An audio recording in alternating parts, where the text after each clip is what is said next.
दोस्तों आगे बढ़ने से पहले एक छोटा सा डिस्क्लेमर, ये वीडियो सिर्फ एजुकेशन पर्पस के लिए बनाई जा रही है। लोन मिलना या फिर ना मिलना आपकी एलिजिबिलिटी और बैंक या फिर एनबीएफसी की पॉलिसी के ऊपर डिपेंड होता है। और दोस्तों कोई भी लोन अप्लाई करने से पहले आप अपनी खुद की रिसर्च जरूर करना। दोस्तों जब कभी भी हम कोई बैंक के थ्रू लोन अप्लाई करने की सोचते हैं तो भाई हम ये सोच रहे होते हैं कि हमारा सिविल स्कोर बहुत ज्यादा हाई होना चाहिए बैंक के थ्रू लोन अप्लाई करने का, जबकि दोस्तों ऐसा बिल्कुल भी नहीं होता। जब कभी भी आप अपने बैंक अकाउंट के अंदर अगर लोन लेने का ट्राई करते हो तो हो सकता है कि वहां पे आपको प्री अप्रूवल बेसिस पे भी पर्सनल लोन के ऑफर देखने को मिल जाए। और भाई कुछ ऐसे भी बैंक होते हैं जिनमें अगर आपका सेविंग या फिर करंट अकाउंट भी नहीं है तो वहां पे भी आपको लोन का अप्रूवल देखने को मिल सकता है। अब देखो आज की इस वीडियो के अंदर मैं आपको आईडीएफसी फर्स्ट बैंक के थ्रू लोन अप्लाई करके दिखाने वाला हूं। और भाई देखो मेरा तो ये मानना है ना कि अगर आप घर बैठे बैठे बिल्कुल safe and secure loan apply करना चाहते हो तो आपको इससे बेस्ट बैंक कोई नहीं मिलेगा। अब लोन लेने के लिए यहां पे सबसे कमाल की बात यह है कि यहां पे आपका जो इंटरेस्ट रेट है वो 9.99% से स्टार्ट हो जाता है, यानी कि आप अगर 10% भी मान लो तो भी इनफ है। इसके बाद यहां पे आपको 0 फोरक्लोजर चार्जेस के साथ लोन देखने को मिल जाता है। और यहां पे आप मैक्सिमम से मैक्सिमम घर बैठे बैठे 10 लाख रुपए तक का भी लोन अप्लाई कर सकते हो। यहां पे मैं आपको प्रूफ के तौर पे दिखा भी देना चाहता हूं कि भाई मैंने खुद अपने आईडीएफसी फर्स्ट बैंक के अंदर जो लोन अप्लाई किया था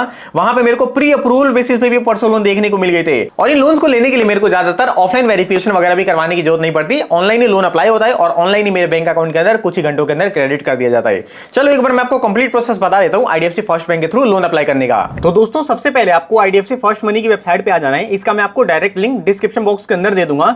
आप इस पे जैसे आते हो ना, यहाँ पे आप देख सकते हो आपको यहाँ पे सिंपली गेट मनी वाले ऑप्शन पे क्लिक कर देना है। अब इस वाले पेज पे आप देख सकते हो सबसे पहले आपको अपना मोबाइल नंबर एंटर करना पड़ेगा।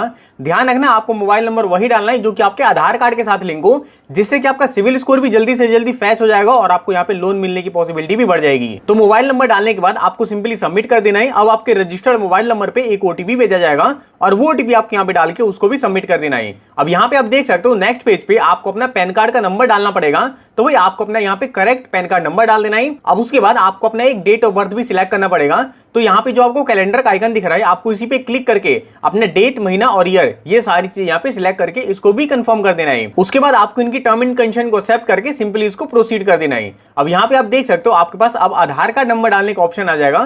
तो भाई आपका जो भी आधार कार्ड नंबर हो आप यहाँ पे डाल के उसको भी प्रोसीड कर दे रहे हो। अब आपके आधार कार्ड के साथ रजिस्टर्ड मोबाइल नंबर पे एक ओटीपी भेजा जाएगा और वो ओटीपी आपके यहाँ पे डाल के सबमिट ओटीपी पे क्लिक कर देना है। अब दोस्तों इसी पेज पे आपके पास पिन कोड डालने का भी ऑप्शन आ जाता है। अब देखो पिन कोड आपको पहले इसलिए वेरीफाई करना है क्योंकि इससे आईडीएफसी फर्स्ट बैंक ये पहले ही देख लेता है कि आपके एरिया के अंदर इनकी सर्विस अवेलेबल है या फिर नहीं है। अगर अवेलेबल नहीं होगी तो बिना आपके सिविल के अंदर इंक्वायरी लगे जो आपका लोन है वो रिजेक्ट कर दिया जाएगा, और अगर सर्विस अवेलेबल होगी तो आपका जो लोन है वो अप्रूव कर दिया जाएगा। उसके बाद आपको वही अपना mobile number, date of birth submit करके इनकी जो भी टर्म एंड कंडीशन है उसको एक्सेप्ट करना है और सिंपली आपको कंटिन्यू वाले बटन पे क्लिक कर देना है। यहाँ पे आप देख सकते हो मैंने सारी चीजें यहाँ पे प्रोसीड कर दी। अब नेक्स्ट पेज पे यहाँ पे आप देख सकते हो ओटीपी वेरिफिकेशन वगैरह करने के बाद मेरा देख सकते हो पैन कार्ड वगैरह सारी चीजें वेरीफाई हो चुकी हैं। अब दोस्तों इस पेज पे आपको अपना एड्रेस वेरिफिकेशन भी करवाना पड़ेगा। तो भाई जो भी आपके आधार कार्ड के अंदर एड्रेस होगा ना वो यहाँ पे आ जाएगा। उसके बाद आपको यहाँ पे परमानेंट एड्रेस और करंट एड्रेस डालने का ऑप्शन आ जाता है। अब देखो मान के चलते हैं कि जो आपके आधार कार्ड का एड्रेस है वही आपका परमानेंट एड्रेस और करंट एड्रेस है, तो आपको यहाँ पे कुछ भी करने की जरूरत नहीं है, आपको सिंपली कंफर्म कर देना है। लेकिन अगर आपके आधार कार्ड का एड्रेस और आपका करंट एड्रेस अगर अलग अलग है तो भाई आपको यहाँ पे अपना कंप्लीट एड्रेस फिलअप करना पड़ेगा। यहाँ पे आप देख सकते हो आपको अपना address line 1 2 3 area, landmark, pin code और अपना जो भी स्टेट वगैरह है वो सारी चीजें बताने के बाद आपको सिंपली इसको सबमिट कर देना है।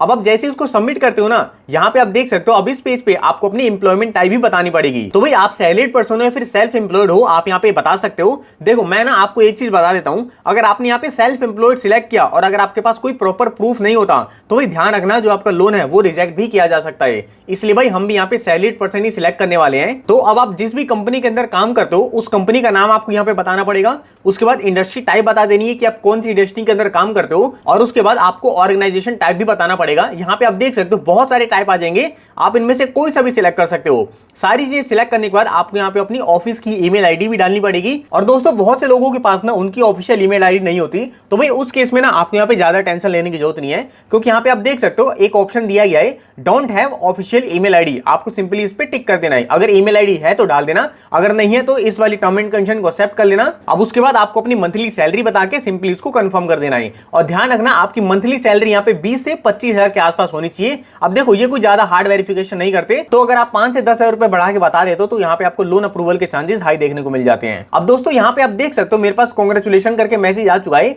मेरे को यहाँ पे मिनिमम तो 30 हजार रुपए और मैक्सिमम मेरे को यहाँ पे 99 हजार रुपए तक का ऑप्शन दिया जा रहा है। अब देखो मैं चाहूं तो ना इसको स्लाइड करके कम या ज्यादा भी कर सकता हूं, लेकिन भाई एक बार मैं आपको 99,000 का भी लोन दिखा देता हूं। यहाँ पे आप जैसे इसको क्लिक करके प्रोसीड करते हो, यहाँ पे आप देख सकते हो मेरे को टोटल अमाउंट रिसीव होगा 99,000। उसके बाद प्रोसेसिंग फीस मेरी 3604 रुपए की है, जीएसटी मेरे को यहाँ पे 648 रुपए की देनी पड़ रही है, और उसके बाद जो मेरा फाइनल लोन अमाउंट बनता है वो बनता है 1,03,252 रुपए। मेरी यहाँ पे हर महीने की ईएमआई बनेगी 3,729 रुपए की।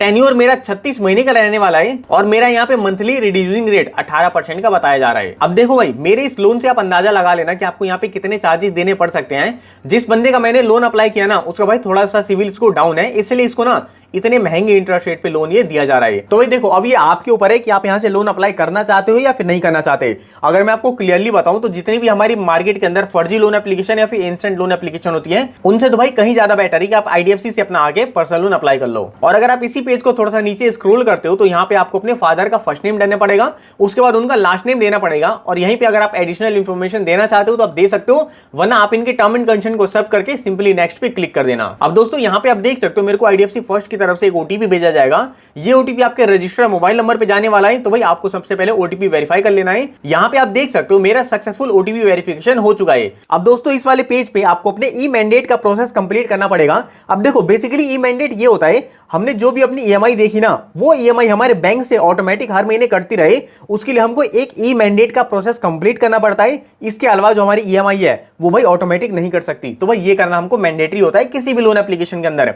तो यहाँ पे आप देख सकते हो सबसे पहले आपको अपने बैंक का आईएफएससी कोड डालना पड़ेगा। आप चाहो तो यहाँ से सर्च भी कर सकते हो, अगर आपको पता हो तो आप मैनुअली भी इसको डाल सकते हो। उसके बाद आप जिस भी बैंक से अपना पैसा कटवाना चाहते हो उस बैंक के होल्डर का नाम आपको यहाँ पे डालना पड़ेगा। बेसिकली आपका ही बैंक रहने वाला है, तो भाई आपको यहाँ पे अपना ही नाम डालना पड़ेगा। उसके बाद आपको अपने अकाउंट का नंबर डाल देना है, अकाउंट टाइप आपका सेविंग है या फिर करंट है वो बता देना। उसके बाद आपको अपनी ब्रांच का नाम बताना पड़ेगा और अपने बैंक का नाम यहाँ पे बताना पड़ेगा, और उसके बाद आपको सिंपली उसको सबमिट कर देना है, और यहाँ पे आपकी जो ई मैंडेट का रजिस्ट्रेशन है वो कंप्लीट हो जाएगा। और उसके बाद हो सकता है कि आपको यहाँ पे वीडियो केवाईसी के लिए भी बोला जाए, तो वही आईडीएफसी फर्स्ट बैंक की तरफ से जो भी एजेंट होगा वो आपके साथ कनेक्ट हो जाएगा। आपको यहाँ पे अपना सिर्फ पैन कार्ड दिखाना पड़ेगा, और उसके बाद एक पेपर पे आपको सिग्नेचर करके भी दिखाने पड़ सकते हैं। और भाई इस लोन से रिगार्डिंग जो भी आपके क्वेश्चन हो ना आप इन एजेंट से पूछ सकते हो, आपको सारे आंसर मिल जाएंगे।